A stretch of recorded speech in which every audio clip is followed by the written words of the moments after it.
যাও এবার যাও। এই তুই চপ্পল পরেছিস? ব্রাইড একাই চলে যাচ্ছে। ব্রাইডের বাড়ি থেকে যখন প্রচুর প্রেশার আসে যে কখন ঢুকছো, সেই সময় ব্রাইডের অবস্থা যতটা না খারাপ হয় তার থেকে অনেক বেশি প্যালপিটেশনে ভুগে কিন্তু আমাদের মতন মেকআপ আর্টিস্টরা। এইবার বলি আমার ব্রাইডের সেই দিনের গল্প। সেই দিনটার কথা হয়তো সবার মনে এখনও রয়ে গেছে, হয়তো এই সিজনটা পুরোই থাকবে। গত মাসের 20 তারিখ, একদম ঠিক ধরেছ, 20 ফেব্রুয়ারি।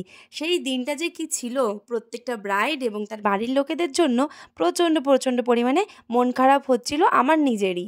সকাল থেকে এত দুর্যোগ, এত বৃষ্টি, এত ঝোড়ো হাওয়া যে অনেক প্যান্ডেল নষ্ট হয়ে গিয়েছিল এবং প্রত্যেকটা ব্রাইড সাজিয়ে রেখেছিল তাদের স্পেশাল দিনটাতে কখন কি করবে, সেই সব কিছু কিন্তু এক নিমেষে শেষ হয়ে গিয়েছিল।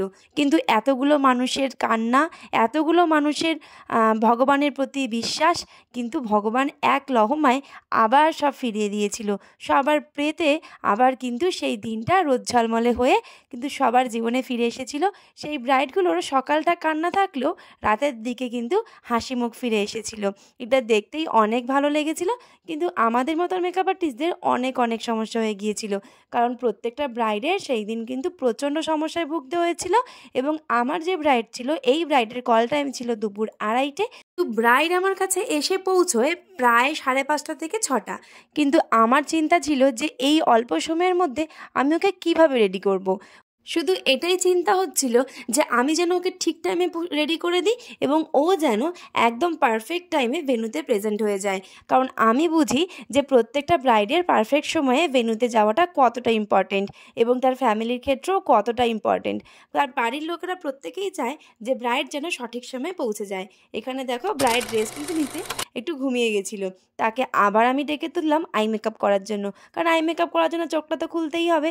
আর এইদিকে আমার ব্রাইড আজকে আমাকে বলেছিল যে আমি যেন ওকে একদম বেশি না সাজাই, এবং প্রথম দিন থেকে ও যখন আমাকে বুকিং করেছিল সেই দিন থেকে ও আমাকে এটাই বলে এসেছে যে আমাকে একদম বেশি সাজাবে না এবং আমি যেমন আমাকে যেমন সেটাই মনে হয়। আজকে ব্রাইডের গল্প বলতে গেলে অনেক কিছু বলতে হয়, সেটা নয় ওই রিসেপশন ডেতেই তোমাদের সাথে শেয়ার করব। এই ব্রাইডের আমার কাছে অনেক স্টোরি রয়েছে। চলো আজকের ভিডিওটা তোমরা একটু কন্টিনিউ করো। 20 ফেব্রুয়ারির দিনটা আমাদের প্রত্যেকের জীবনে খুবই মেমোরেবল, সেই জন্যই অনেকটা ঘটনা শেয়ার করে ফেললাম তোমাদের সাথে। ব্রাইড চেয়েছিল সিম্পল একটা লুক, আমিও সেই রকমভাবেই ওর স্পেশাল ডেটা সুন্দর করে দেওয়ার চেষ্টা করেছিলাম। ও যেমনটা বলেছিল ঠিক তেমনটা, কিন্তু ও আমাকে বলেছিল কম, আমি ভেবে নিয়েছিলাম অনেকটা বেশি, কারণ ও আমাকে পুরো আমার ওপর ছেড়ে দিয়েছিল। বলেছিল তুমি তোমার মতন সুন্দর করে সাজিয়ে দাও, ওর কোনো রকম ডিম্যান্ড ছিল না, সেই জন্য আমি আমার মতন করে ওকে সাজিয়ে দিয়েছিলাম।